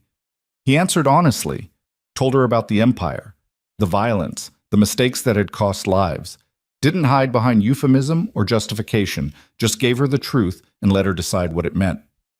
Do you regret it? She asked when she was 13. Parts of it, mostly the parts where I hurt people who didn't deserve it or failed to protect people I loved. Do you regret me? Never. You're the best thing I've ever done, you and your mother. He looked at this fierce young person who asked impossible questions. Why? Because I want to understand. I want to know if people can change, if being bad once means being bad forever. People can change, but change requires choice, active, conscious, daily choice to be different. Ronan met her eyes. I choose differently now than I did before you were born. Not because I'm better, because I have something worth being better for. Isabella nodded slowly. Okay, I can accept that. She went back to her book, some young adult fantasy about chosen ones and impossible quests. Ronan watched her read, this person who existed because he and Elena had survived long enough to build something from the wreckage. Elena walked over, sat down next to him on the couch, rested her head on his shoulder. She's going to be okay, Elena said quietly. Even with us as parents, she's going to be okay. How do you know? Because she asks hard questions. Because she doesn't accept easy answers. Because she's got your stubbornness and my inability to leave things alone. Elena smiled. She's built for survival, just like us. They sat in comfortable silence. Rain started falling outside. The bookstore below closed for the night. Palermo hummed with life, violent sometimes, beautiful sometimes, always complicated. Do you miss it? Ronan asked. The investigations, the chase, The mission? Sometimes. But I don't miss the person I had to become to do that work. Elena squeezed his hand. This life is better, quieter, less dramatic, but better. Even though I'm difficult? Especially because you're difficult. Easy would be boring. Ronan pulled her closer, kissed the top of her head, breathed in the smell of her shampoo and coffee and the faint scent of old books that clung to everything they owned. This was it. This was the happy ending that men like him weren't supposed to get. Not perfect, not clean, not uncomplicated, but real. Earned. Worth every terrible choice that had led him here. I love you, he said quietly. I know. Elena looked up at him. Green eyes that still saw too much, still challenged him, still refused to let him hide. I love you too, even though you're a reformed criminal with terrible PTSD and control issues. I could say worse things about you. You could, but you won't, because I know where you sleep. Ronan laughed, real laughter, the kind that came easy now after years of practice. Isabella looked up from her book. You two are weird. We're aware, Elena said. Good, as long as you know. She went back to reading, and in that moment, rain falling, daughter reading, Elena warm against his side, Ronan understood the truth he'd spent decades running from. Happy endings didn't erase the past, didn't undo the violence or the loss or the betrayal, didn't make him innocent or whole or anything other than what he was, a man who'd done terrible things and somehow been given the chance to do better. But they existed anyway, not because he deserved them, because he'd chosen them every single day, through fear and doubt and the constant weight of everything he carried. He'd chosen Elena when she spilled wine on his table. He'd chosen honesty when lies would have been easier. He'd chosen Isabella when terror screamed at him to run. And he'd keep choosing tomorrow, the day after, every Thursday and every ordinary moment in between, because that's what love was. Not the absence of difficulty, not the promise of safety, just the stubborn, reckless decision to stay even when leaving would hurt less. Outside, Palermo gleamed in the rain. Beautiful, dangerous, home. And Ronan Vale, former kingpin, broken father, bookstore owner, imperfect partner, sat in his small apartment above the store he'd built from wreckage and watched his family exist in the space where violence used to live. It wasn't redemption. It was something better. It was life.